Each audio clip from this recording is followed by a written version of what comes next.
It's starting to get dark here, huh? All right.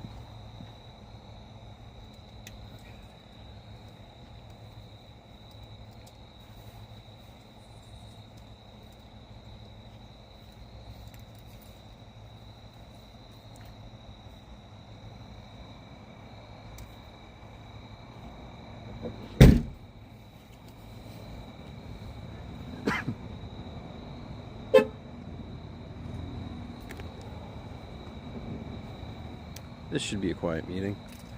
I guess we'll see though.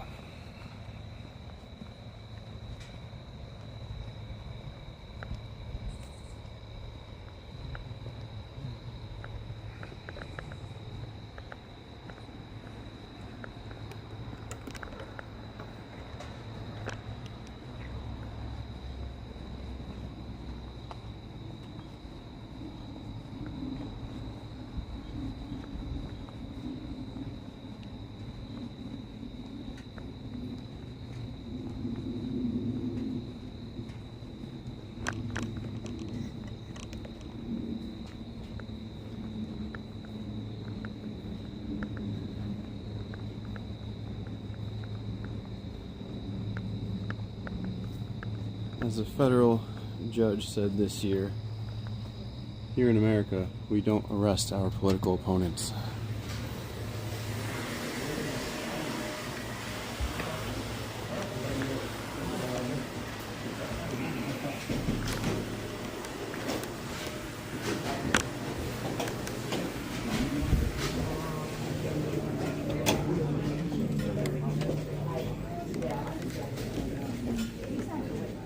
No agendas? Okay, sir.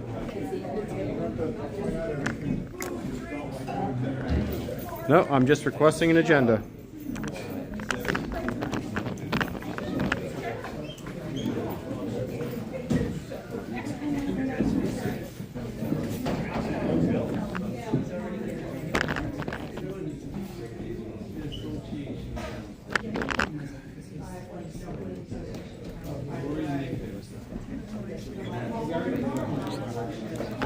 How you doing, Tony? Yeah. I asked him for an agenda and he said shut up. They're in the hallway? Oh, okay, because they weren't where they usually are. But he provided somebody else an agenda, just not me. All right.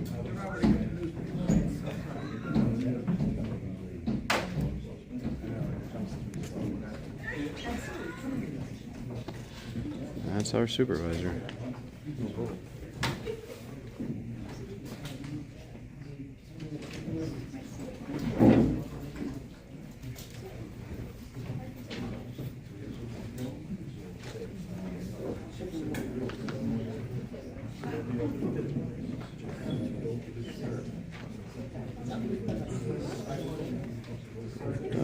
We'll get somebody.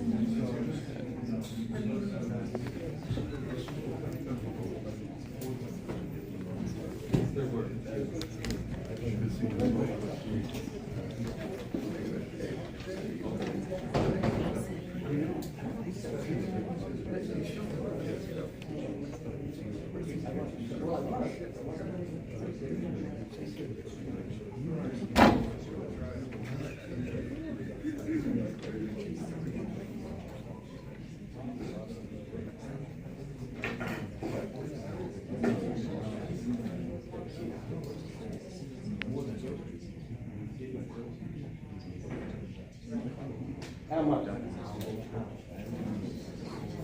I can fix it over the platform.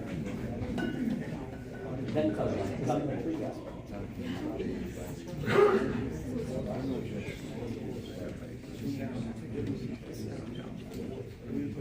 But you got to follow it.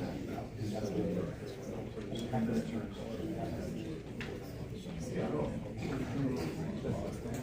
Hello.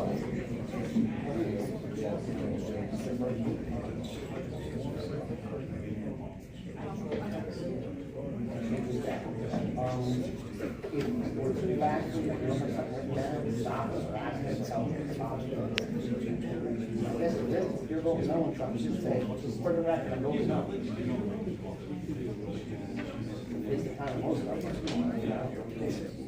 And just as easy as that. Whatever I can make it. It's not a bad idea. Well, we got some of them. I'm fine. All right, we'll be here all night, but. Well, that's why I said, you know, if you're voting no, just say for the record, I am voting no. That's easy.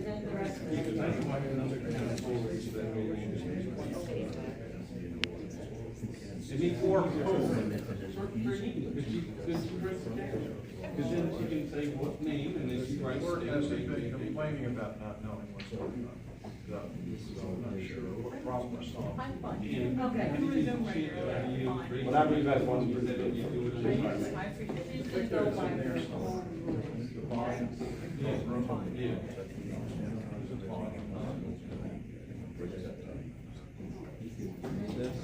But they don't have to.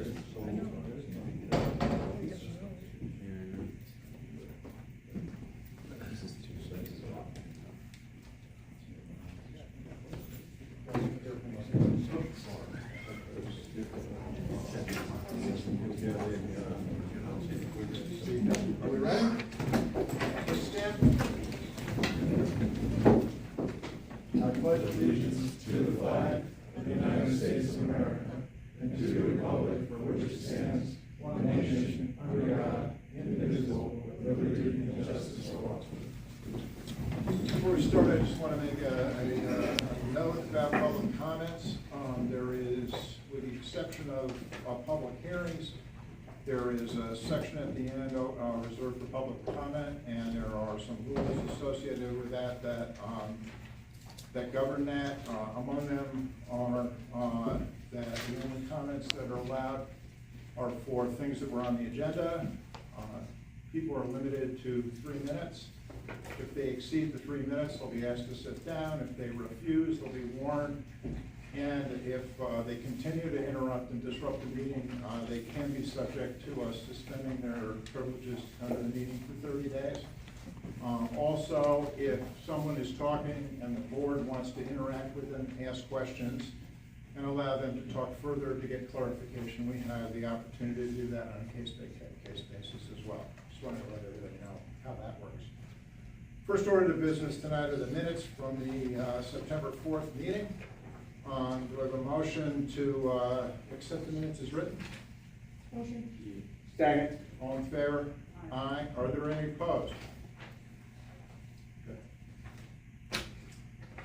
Next up is a public hearing for the assessment rolls for the special districts for 24-25. Do I have a motion to open the public hearing? Second. All in favor? Aye. Opposed? Are there any comments on the assessment rules for the special districts at this time? Going twice. Do I have a motion to close the public hearing? Motion. Second. All in favor? Aye. All opposed? Good. You get the motions. Okay. Do I have a motion to accept the oral resolution for the assessment rules? Motion. That's Kelly, and do I have a second? Susan? All in favor? Aye. Opposed?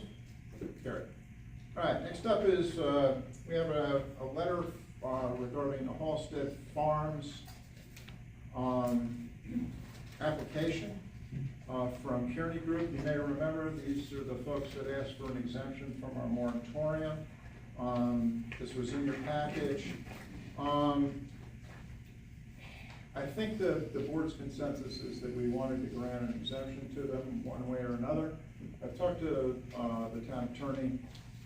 Probably the cleanest way is to go through the process of just amending the law to grant them an exemption as opposed to going through the waiver process. Is that your view, Rebecca? Yeah, it was your intent to exempt this contract. Okay, so at our next meeting, we'll have a resolution of introduction to amend the law and set the public hearing. Is that satisfactory to you guys? Thank you. Okay, thanks. You guys know that doesn't exempt you from a law change. I lost my hearing.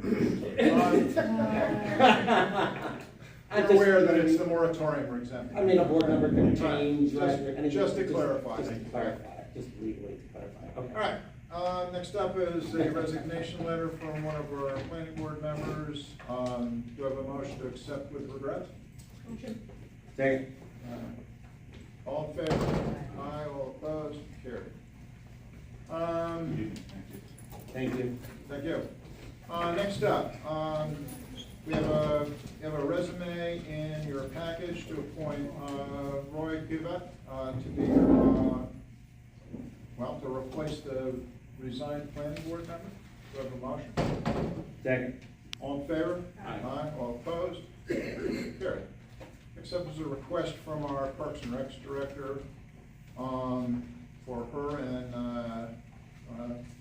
Trish to go to the Directors Summit and use the town vehicle. Cost of attendance not to exceed $600.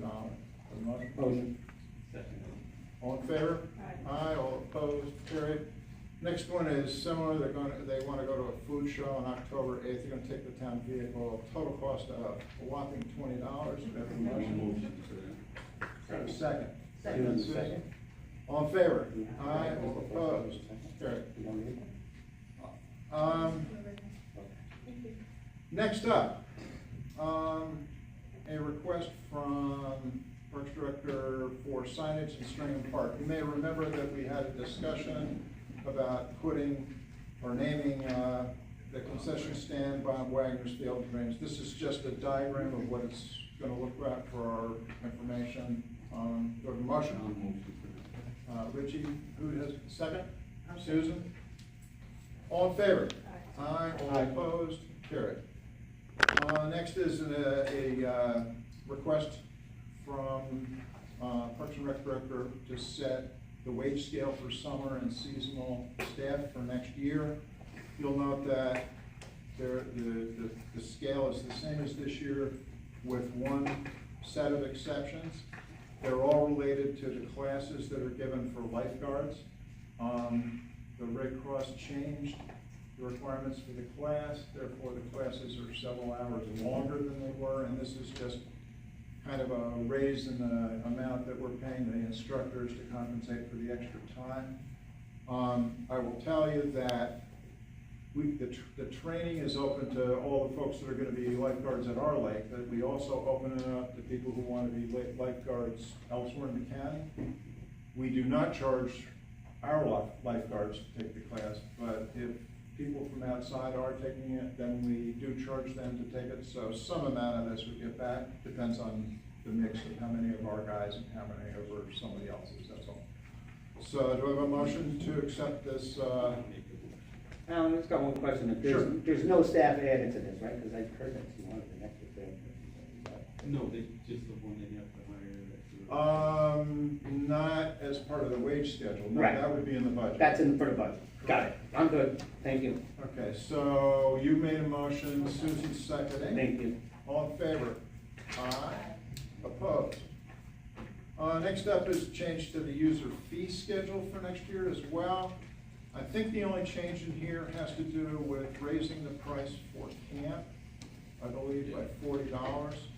And that's because prices have been going up for supplies and everything else. It's just to make sure that things even out at the end of the season and that the folks who attend camp pay for it. So do I have a motion? Second. Second by Al, all in favor? Aye, all opposed, carried. As you may recall, we had a retirement of our parks head groundskeeper. And Sandy's requesting that we promote TJ Mullins to senior groundskeeper. He's a head groundskeeper now. She conducted interviews and she believes this is the best candidate. Do you have a motion? Second? Second. All in favor? Aye. Aye, all opposed? Carried.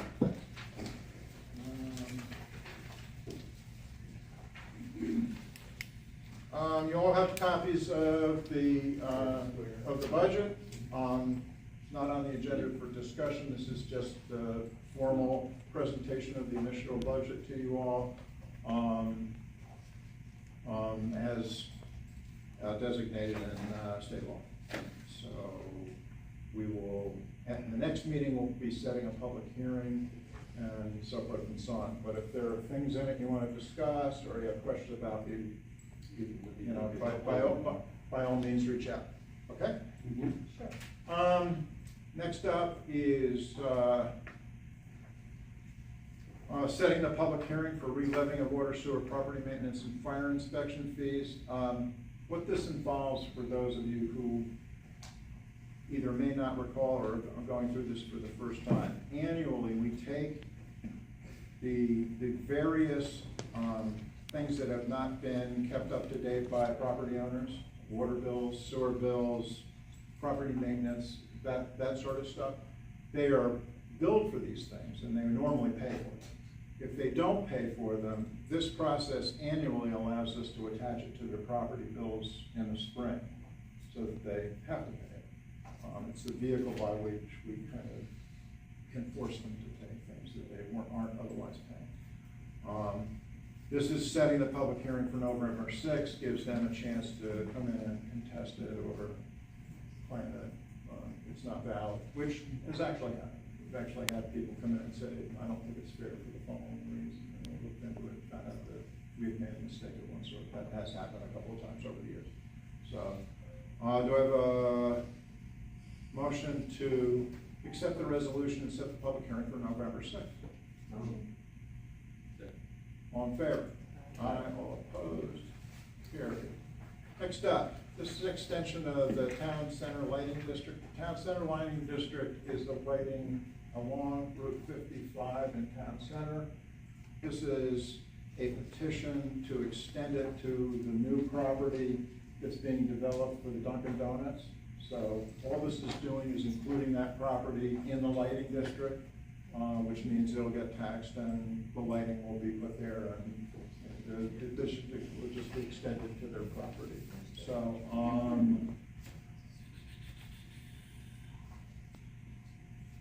make the motion. yeah, hang on a second.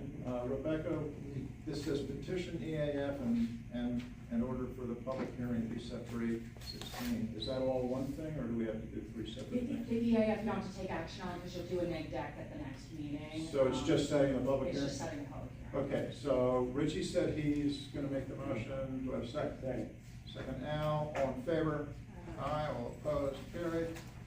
Next up is Knox-on Corners, the release of the bond. All the work that has been acquired as a result of that bond has been completed. And if you remember, we were holding off on that because of the berm and all that kind of stuff. All that stuff is done. Al, I know you've had some concerns about the seating in the area. It's all grown. The problem with that is the DEC determines what gets planted there, and we have checked with them, and they have sent us a notice saying that everything that is on that is to their satisfaction, even if we think it looks bad and it's not to our satisfaction. So, Richie makes a motion, I have a second? Second. All in favor? Aye. All opposed? Carried. Next up, this is a referral from the planning board. This is a reapproval of the Lagrange subdivision, asking for a reapproval of their conditional final approval. And actually, they're asking us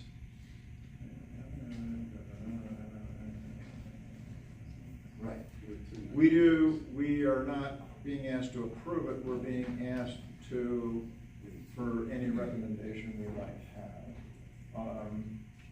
I have no reason to not recommend that they reapprove it. Does everybody agree? I made the motion. Okay, do a second? Second. All in favor? Aye. All opposed? Carried. Okay, next is presentation by Park Square. You folks are on.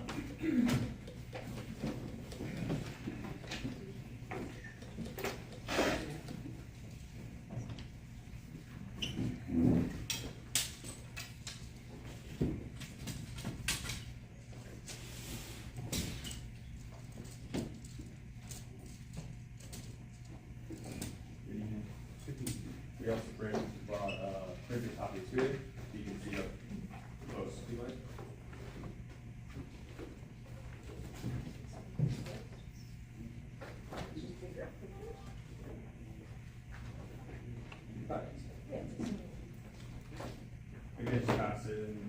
them around. Yeah, Good. That work. So 4 more of those. Yeah. 4 more of those. Oh, even bigger. And Oh, bigger. 4 more of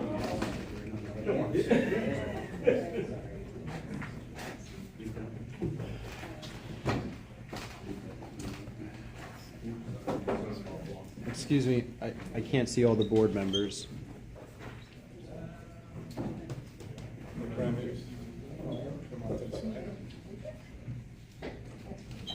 Thank you.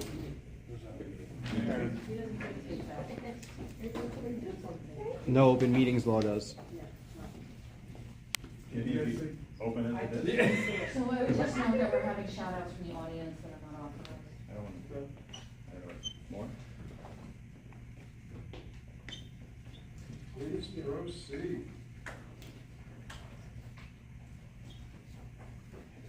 Can you be introduced? Brian Secosta, Dane Secosta Engineering, here with Aaron. He's our planner for the Park Square project. We've been playing around with this project for about 4 years. We've had a couple of pre-application meetings with the town planning board, and we're here tonight just to introduce the project to the board and kind of go through the Hamlet district and the design intent as it's written in the code, and then some of the discrepancies as it relates to how the intent of the code and dimensional aspects of the code, how they kind of intertwine, and just getting the project in front of you guys to kind of go through, I think how we see that and how we tuned our project to the intent of that Hamlet district code. And by all means, Aaron, take it away. Thank you. Good evening, Supervisor, council members, attorney. My name is Aaron DeMeo, an architectural designer, urban planner, and here to present Park Square to you all. It is a project we began about 4 years ago. I was introduced to the Rodriguez family through a mutual friend. The Rodriguez family, with 3 generations in the community, has always felt a deep connection to the town. And as their children are thriving in the local school systems, they're eager to give back to this place that's given them so much. So, observing the town's growth, they recognize the need for homes and also some shared public spaces where people could connect. And their vision is about building something not necessarily new, but that is creating a place that reflects the past while looking to shape the future. It's inspired by some of the nearby towns that are known for their history and how those areas have been able to kind of transcend and still be active. They envision tree-lined streets, green spaces, quaint shops, and gathering areas that invite people to engage meaningfully. For the Rodriguez family who is here with us tonight, this is more than a development, it's a chance to create a legacy rooted in tradition, where future generations can build memories and be proud to call home. So we have here the overview, but we will flip through the slides on this side. So Park Square is located on State Road 82, a half mile north of Connick. The address is 1474 Route 55. It's within the GH Gateway Hamlet District. Next page. For those who are maybe confused, this parcel is immediately adjacent to the ShopRite Plaza and just north of it on Route 82. And if you look on that map, you can see the ShopRite Plaza in the lower corner. So that's where that parcel is, just for reference. This parcel makes up the majority of the GH district, and then that parcel makes up the other majority, and then there's a few smaller parcels right across. The land is 30 acres, and the applicant is proposing to redevelop the vacant land into a traditional walkable neighborhood, which is aligned with the goals of the Gateway Hamlet District. We have worked hard to try to meet the purpose and the design principles stated in the GH code, as well as the dimensional requirements. So, attention over on the aerial rendering for a moment. So, the stated purpose of the Gateway Hamlet District is to promote compact clusters of retail, professional offices, commercial buildings located at a crossroads. So in this case, 82 in Connick. It says it is specific intent to foster attractive and compact development in the vicinity of these gateway centers. as an alternative to development in a strip fashion along the region's major roads, to lessen or to avoid accompanying sprawl development, and for these gateway hamlet areas to serve as locations that people often remember most, not just because they are physically or historically attractive, but because they are distinct in appearance compared to the larger community style and character. The gateway hamlet aims to regulate the location and appearance of buildings to create a sense of arrival and recognition of the place being entered, end quote. That's from the code. So Park Square has been carefully crafted to try to meet those kind of design intents and to create those kind of clusters with distinct character. So on either end, as you're coming down 82, to create that sense of arrival, there's a building placed right along the front setback and the sidewalk. So kind of bookends the project and you kind of notice it. Then as you continue, there's a parking area with multiple layers of tree-lined streets. Once you enter, there's this band of parking is all public parking. And then there are a series of commercial and mixed-use buildings aligned. They create what's called a street wall, where there's a continuous alignment of buildings that kind of creates that main street vibe that we're accustomed to.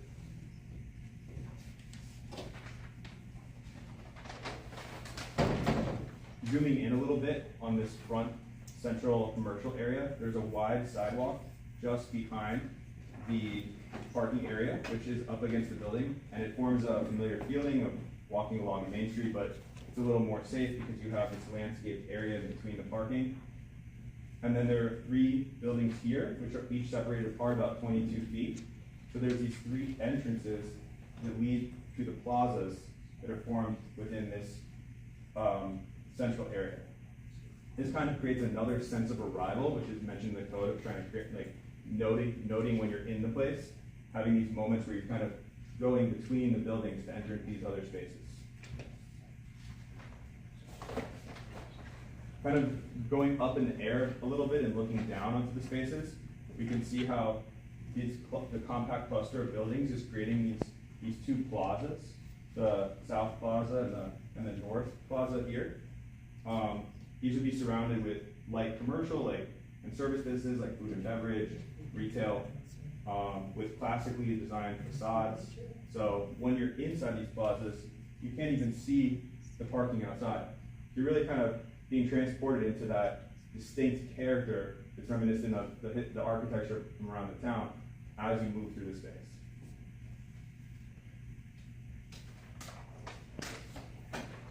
So once you move through those front buildings in that kind of contraction of space at the arrival, it opens back up for these plazas with box of trees with benches below, tables and chairs with umbrellas for seating. And then this is like a first-person view inside of that plaza. So you can see how from here, you're just in this really unique space. And you can look out again and then see the large green space in the background and one of the multifamily buildings out in the rear of the context. This view is in the other plaza, the northern plaza, which is slightly larger. It also kind of has this sense of like opening up as you move between the plazas, this expansion and contraction. So really create this interesting environment in urban planning. It's kind of referred to as permeability. It's where when you have blocks, they're not just like long continuous blocks, it's where there's different openings and different sight lines throughout the spaces. We have this kind of iconic clock tower. It kind of orients you with when you're in the project as well as when you're going up or down along Route 82. And this would be public space with just benches so people could go and grab some coffee or whatever and then go out for a walk with your family after, your friends, and it's really kind of evoking that ability to connect with each other. So this is an aerial view of the northern plaza, and you can see how there's these other kind of like smaller spaces also around it, kind of forming the different kind of public areas. It keeps it really engaging as you move through here. And then there's this wide sidewalk across this main street leading over to this other area, which we're calling the East Village. These are 5 mixed-use buildings, which kind of wrap around this area and form part of that street wall to 82, and then form a street wall along this main street in the project. Can I interrupt you just for a second? Can you tell me where that is on that diagram? Because I'm a little lost. Sure. So that view would be an aerial view here, looking this way. So those Okay. buildings in the I got front you. All right, are these right here. perfect, got it. Okay, thanks. Sure thing.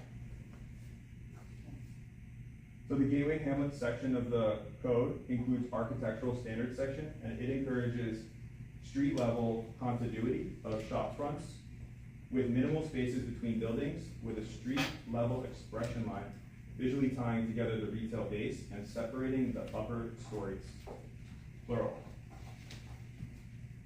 Next sheet.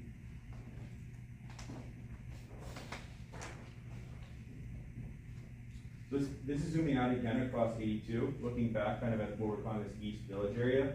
So we see this building that's like the bookend, kind of holding like the end of where the project begins, that front public parking area. These are the mixed use buildings right here along this frontage, and then there's two multi-family buildings sitting behind it. There is a design standard that notes a maximum of 40 feet between individual store entrances encouraged, so that there's a compact experience, which you can see we've achieved here. And there's also like these other small moments that happen, like these little plazas right here outside as you come in off this arrival. They're not exactly noticeable at this scale, but like as you would be experiencing the space, there's lots of these kind of interesting spaces that would be interesting to walk around. Next one. Appendix B had previously listed 2 stories within the GH district, which we had believed to be a typo, because all the other stories had, all the other districts had 3 stories, and there's a number of instances of 3 stories throughout the GH section of the code. And we've been designing this over the last 4 years. We started in 2020, so that's why you're seeing the 3 stories here. Is we were working off of those assumptions prior to your recent decisions, up 2.5. So this is the North Street entrance, where you kind of come in off the arrival, and you can see how the height of the clock tower and the height of this building kind of frame that entrance and help shape as you're moving now deeper back into the community where there's more of the residential.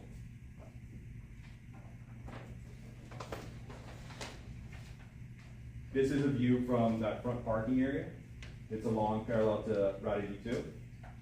These would be the shop entrances off the front, and second and third floors of residential mixed use. And also these have these kind of compact spaces in between. So you know, there's many ways to move between the parking, which we also have hidden in the rear, and the front areas, as well as places just to explore. And we've treated all sides of each building architecturally as well. We didn't necessarily just say, okay, this is the front here, and we have these sides and rears. By creating this type of a development, we had to really think about all of the entrances and all of the sides to make sure that we weren't putting a rear to someone. So you'll see that as we move around in the other renderings.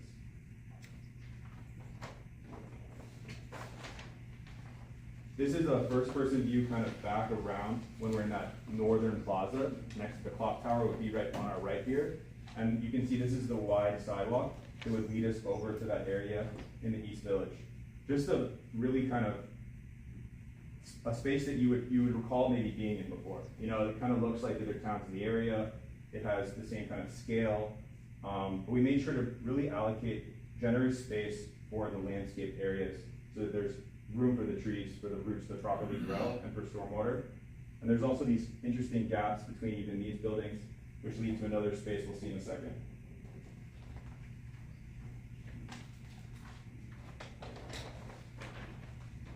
So this is kind of now shifting 180, looking back the other direction.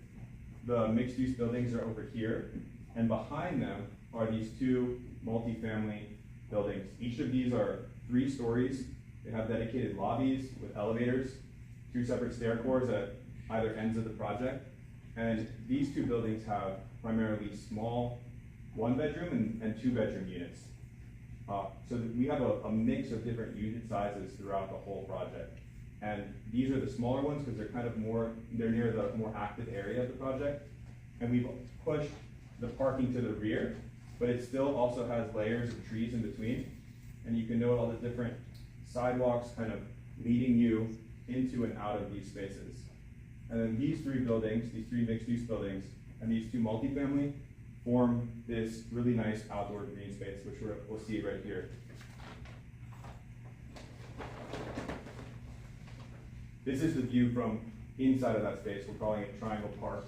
It's passive green space where all of these units with balconies can look onto. The ground floor units would be slightly raised with railings for privacy and security, and just a really simple kind of pathway wrapping around with benches and trees.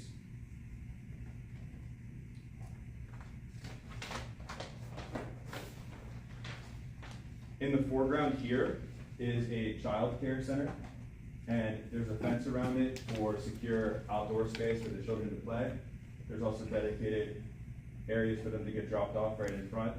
And then front and center here is the square green space, which the project is named after. And you can see it's 300 and 300 by 300 by 300 feet of just green space, but it's about 340 by 360 of open space.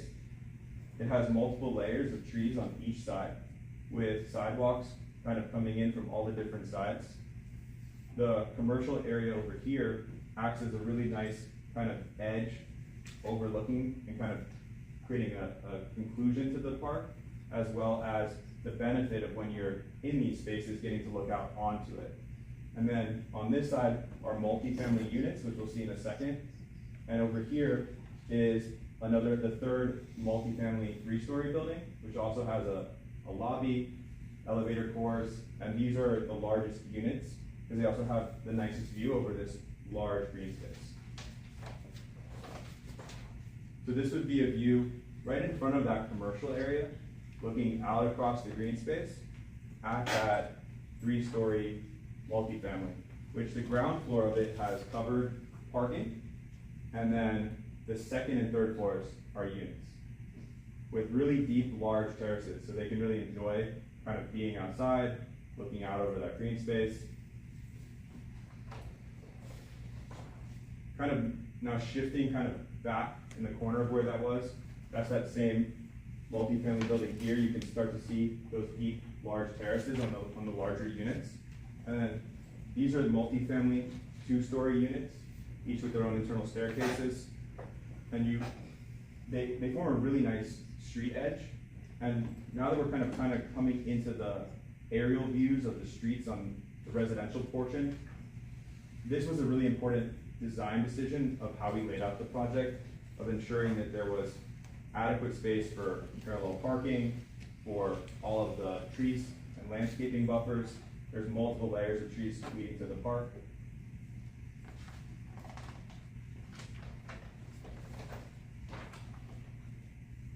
This is a first-person perspective of that same location, just kind of dropping down to the ground, with all of these porches, which is defined in the code in multiple instances that it's encouraged to have porches. It offers really nice passive sun shading for environmental concerns and energy efficiency. It's also nice just for kind of a small town feel, being able to sit on your porch, interact with the community and the neighbors. The sidewalk here is slightly separated and then slightly elevated. And then this would be that ground floor, kind of hidden with screens for where that parking area is.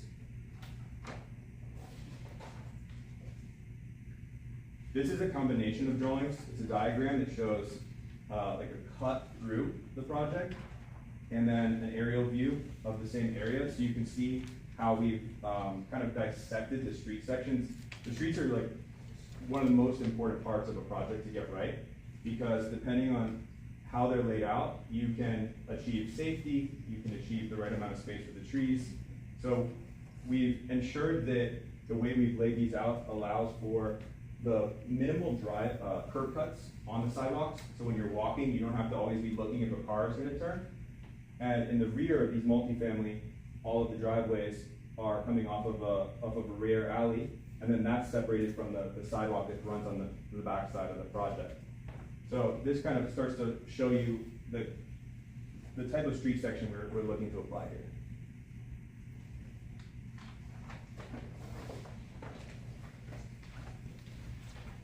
This is another diagram that illustrates kind of the variety of residential unit types that we're looking to achieve. So there's the mixed use units. We have 3 different multi-family 3-story buildings, the 2 that have the smaller 1 and 2 bedrooms, and then the larger one at the top of the large green space with larger bedrooms, including 3-bedroom units. We have the multi-family units that are side by side that are 2 stories, as well as 2-family residences.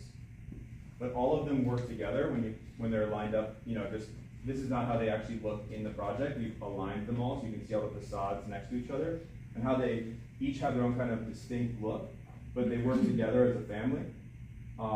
And once we added, you know, more materiality and texture and color in later design phases, they would have even more personality. But you can see how they all kind of work together.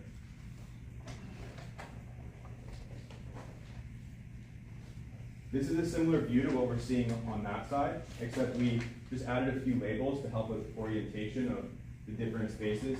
That's exactly, you have it open there. So we see, you know, the pink in the front are the commercial, solely commercial. The child care center, the yellow kind of lining this East Village area are the residential mixed use. The blue are the 3 multifamily. We have brown, we have 3 different maintenance buildings to ensure there's proper space for all the different needs of the community. And then over here in the corner is a clubhouse for a residential amenity.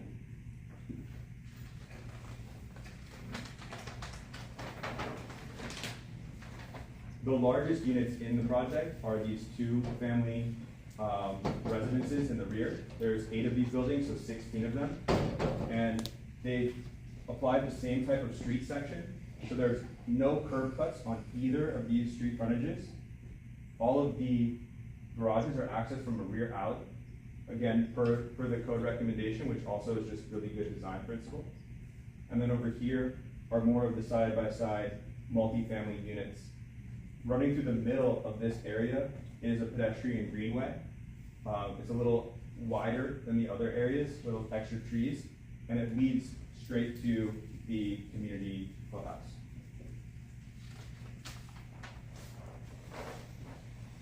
So this is a view, first person, looking down that pedestrian greenway that kind of connects that whole area together, with some of those 2-family residences in the foreground and one of the smaller ones to our right.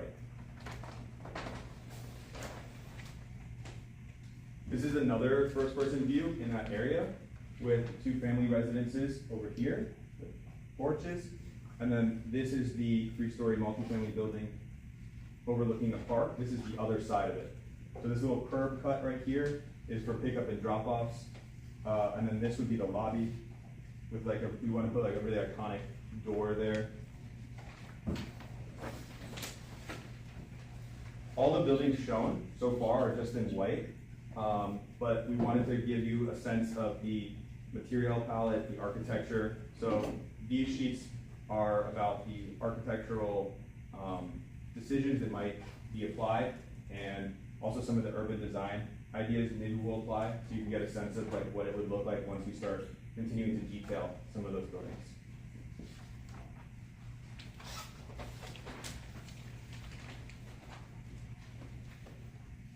This view shows the resident amenity building in the foreground, and it has a gym, an open space for gathering, a pool, also playground equipment over here on the corner. This is one of the maintenance buildings. You can start to see the alley kind of coming in the rear of these, and again, how there's no curb cuts on this entire frontage except for a single mid-block sidewalk. Over here we have a small dog park area and a large dog park area. One of the things that we would like to request is the separation between these multifamily buildings. It prescribes 40 feet and 50 feet in the code, but it also says that we should follow the design standards of TCB because of their architectural objectives of that part of the code, which allows for a minimum of 20 feet. So we would like to reduce that dimension between some of our multifamily buildings, like here and here and here, to allow for that kind of compact neighborhood feel.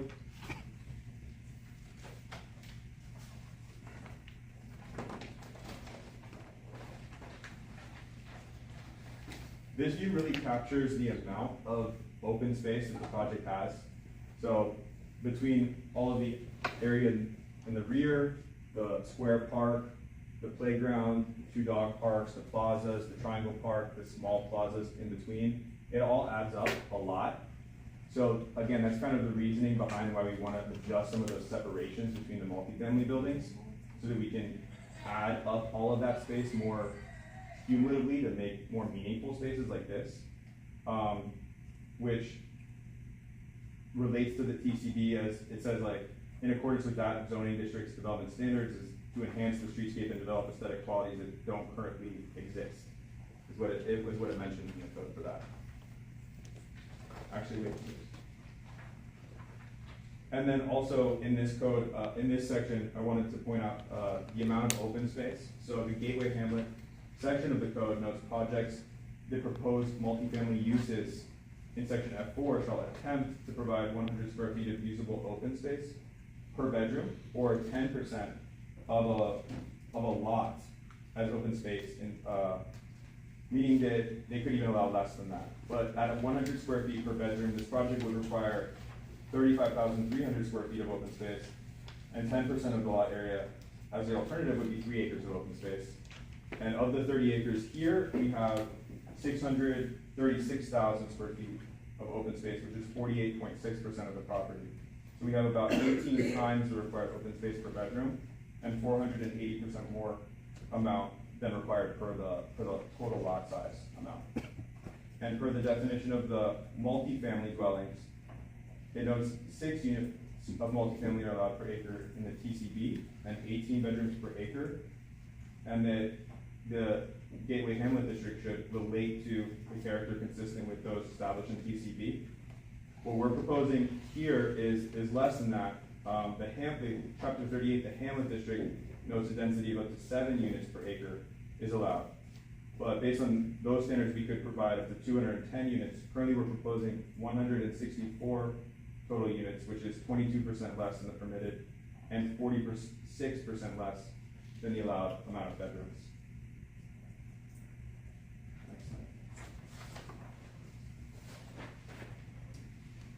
So just to kind of leave it on this overview slide, I hope that kind of showed you the overall kind of purpose of how we design these spaces really carefully over the last 4 years, looking a lot at the design principles and purpose sections of the Gateway Hamlet Code, and looking to have, as Brian mentioned earlier, clarification on those couple items that planning asked us to clarify with you all, which we also detailed in the memo that I gave to you, and happy to answer any questions, but also understand if you need time to digest it, and you can answer when you're ready.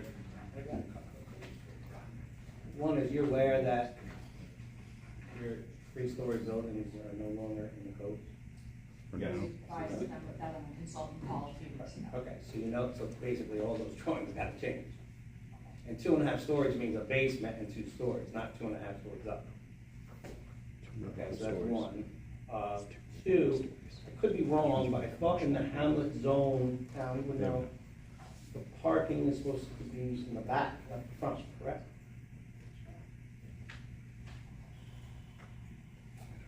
In the town center. No. Now, he's saying in the Gateway Hamlet legislation. I do not know off the top of my head. Okay, so that's got to get It- checked. it I'm would- not sure of it which would one it was. surprise me, because that does exist in a number of. I'm not 100% I sure don't know myself. off the top of my head whether that's true in the Gateway Hamlet section. I'm not 100% sure, but I thought most of the gateways, they Check that.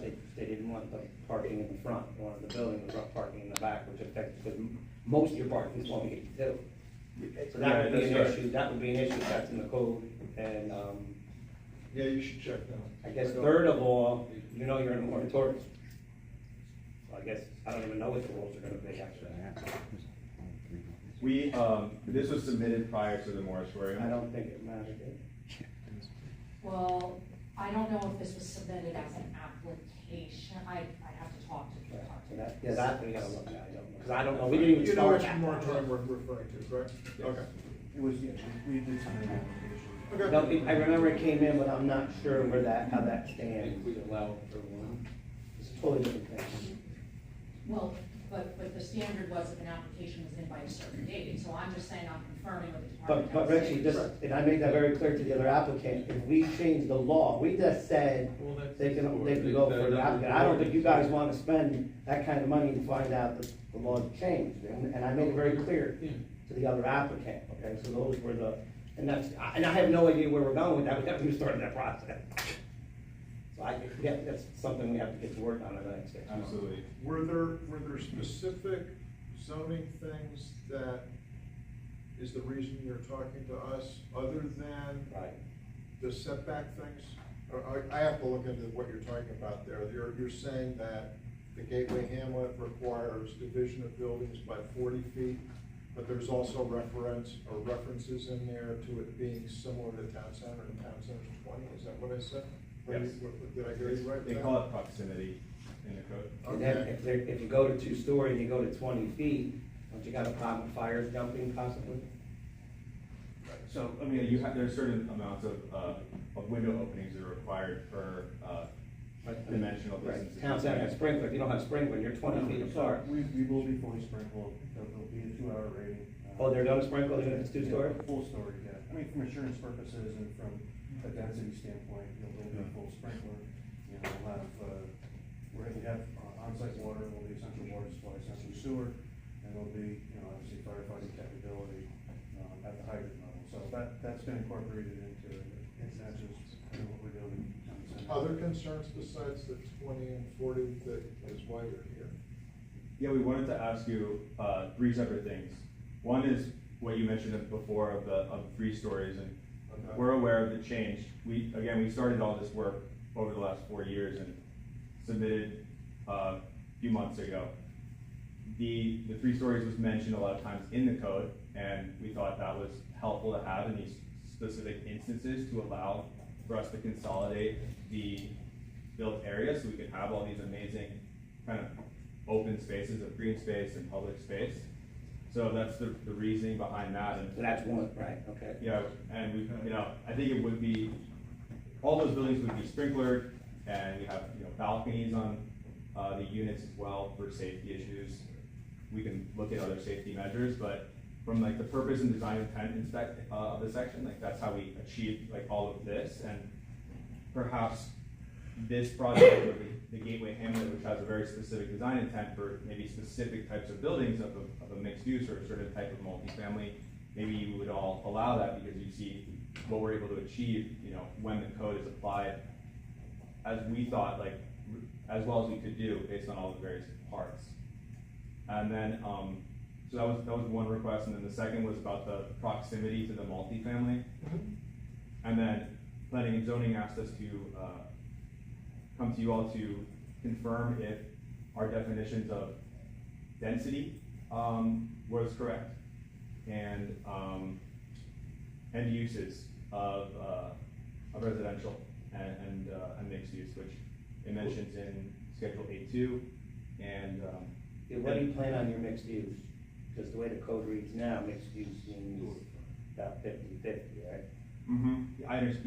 I've heard the predominantly, and I understand that that's an ongoing discussion. I think that, And that's the nature of the clarification for multi-use is predominantly? Is that one of your is issues? that what you're requesting, or was there something else? well, just generally, we would like to put 2 stories of residential above 1 story Gotcha. commercial. Alright. The clarification from planning and zoning, I believe, was just Gotcha. that use Okay. is allowed in the GH. Is that correct? In Right. density? Yeah, and if you look at how the code is written, how it's the narrative of the code as it relates to this district, there's a lot of references to town center and to lean on that code. And a lot of the architectural styles that are described can only really be achieved if you have a 3-story concept. When I talk about different roof lines and different architectural styles, there's a lot of references back and forth to town center. So how we interpreted this is how Aaron played through the roof lines to try to meet the narrative intent of how they describe this district. So again, it ties into the heights of the buildings. Good.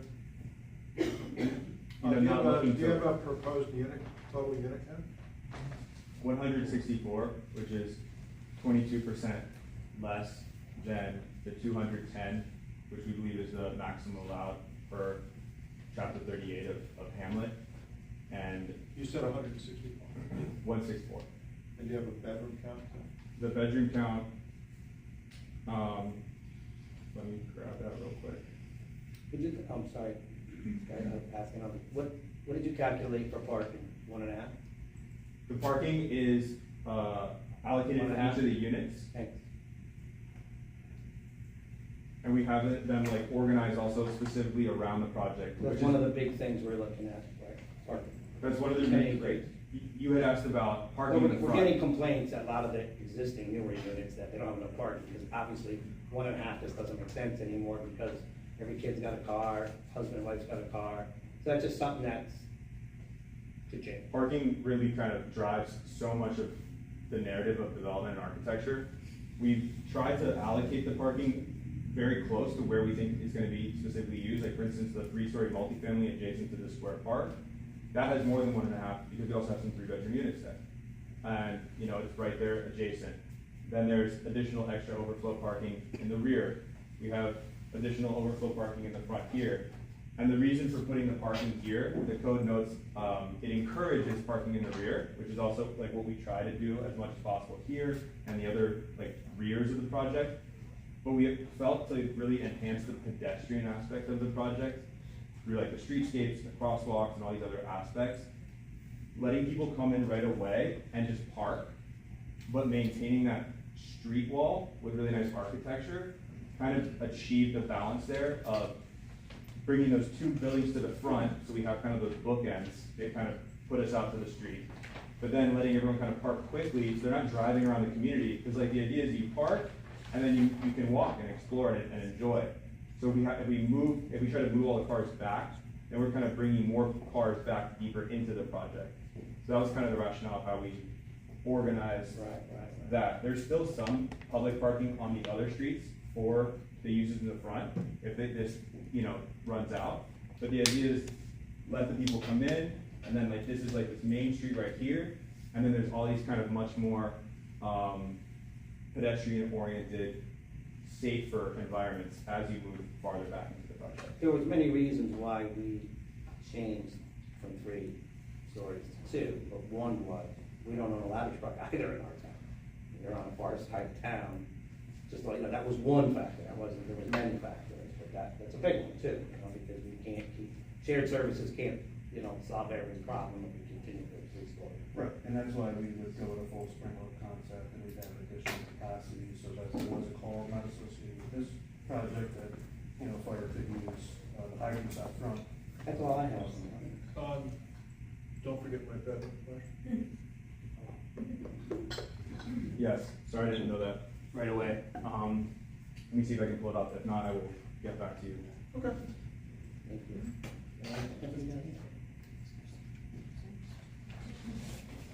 Okay, I think I got your questions on the zoning stuff. I can have a conversation with our planner and zoning folks on that. And if we need to resolve or have any questions, you know, like that. And if you could just give me the bedroom count. 353, 353? which is Right. 46% less than the allowed. Depending on the zoning, All right, thanks. Thank you all. Sure. Appreciate your time this evening. Thank you. Very nice. Thanks so much.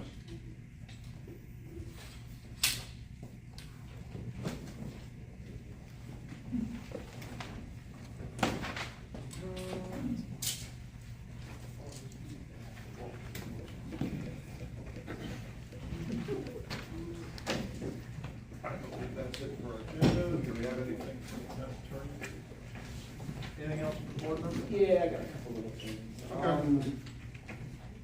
Airbnb, I discussed with you, Alan, can we work on a preliminary, something for the next meeting? Yeah. On Airbnb. Yeah, I'm We still don't- gathering the way it's done in a variety of other towns. Towns and villages do it very differently than each one. I'm just trying to pull together the options so that we can say, okay, we can do it this way, we can do it that way, so we can have a discussion. I'm still trying to kind of summarize that, and pull together the options. hopeful that I'll have that for the next meeting. The chicken law, actually, I've worked on, I sent it to you, we're gonna work on that for the next meeting, and I kinda try to address everybody's concerns, I put things in there. So even if you had a half acre, you could get special zoning permit, you know, so I think we addressed everything in this one, but we're gonna have a new draft for everybody to look at. And that's all we can do on that. So that'll be, also, I gotta thank Councilman Robin. She worked on the survey for the 5 acre zoning. That also will have for the now a copy of where we are, and we're just trying to get that right too. So we should have all 3 of those things for the next meeting, at least to review for more comment from the board. Okay. Okay? Do Yeah, thank you you. have a motion to open for public comment? Motion. All in favor? None, opposed? Comments, questions? Sir? That was a lovely presentation. And I think what we have to find out is if the town of Lagrange wants 2 town centers that are going to compete with each other. I don't know that we have. We have They one want to that bring did, in the population that would support it probably, but I don't know. Okay. Others? Sir?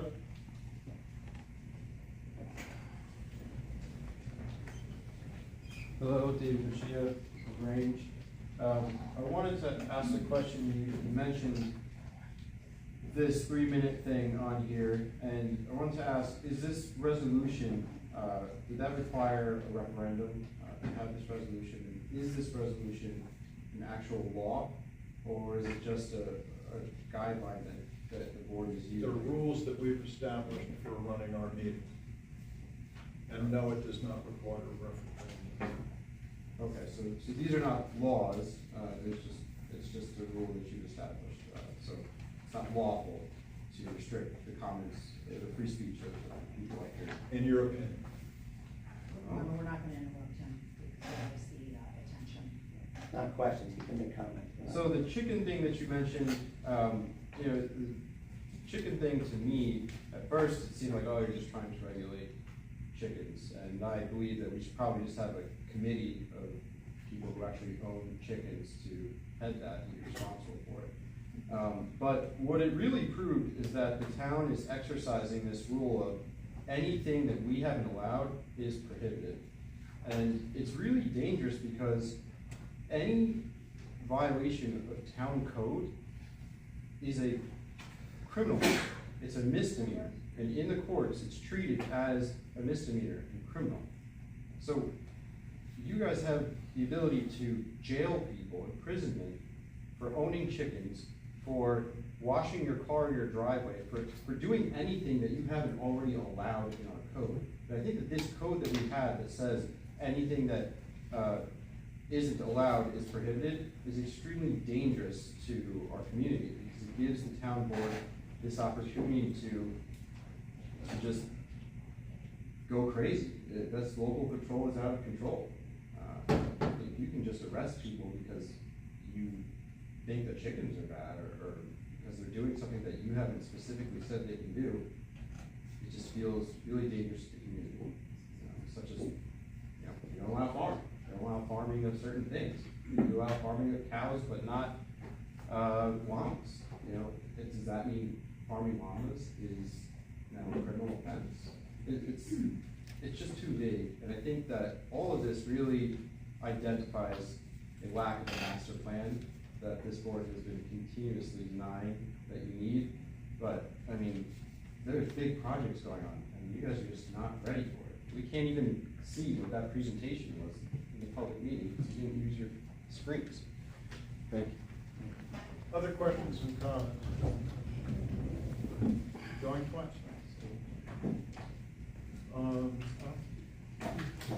You both have one? Yeah. Okay. We close the Do I have a public- motion to close the public comment? Motion.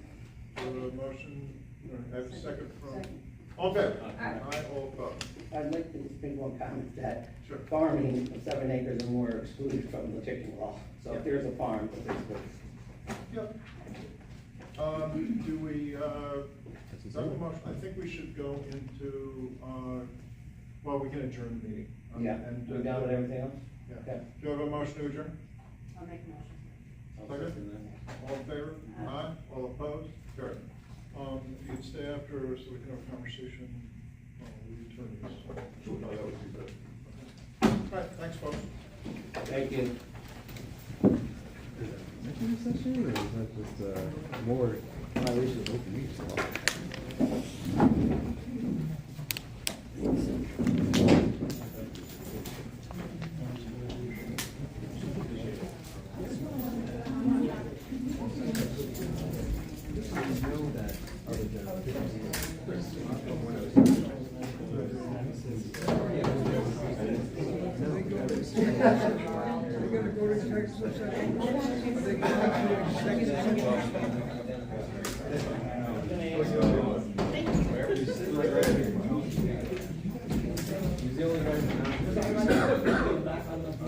We should, go downstairs.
Legal decision.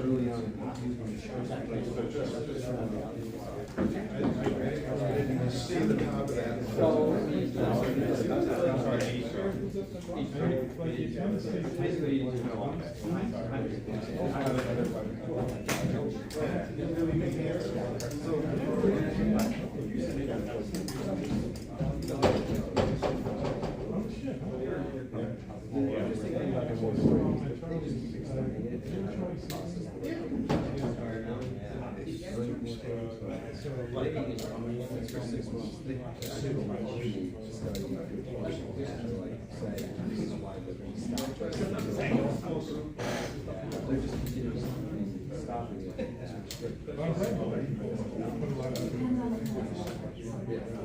The other interesting part is, and I don't have it on my. When I first saw this, the two stories.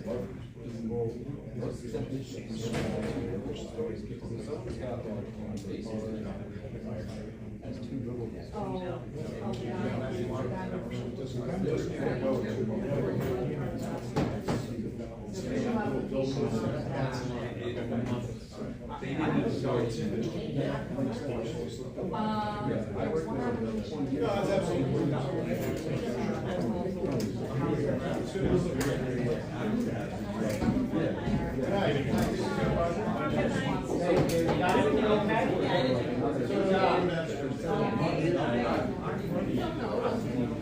Okay.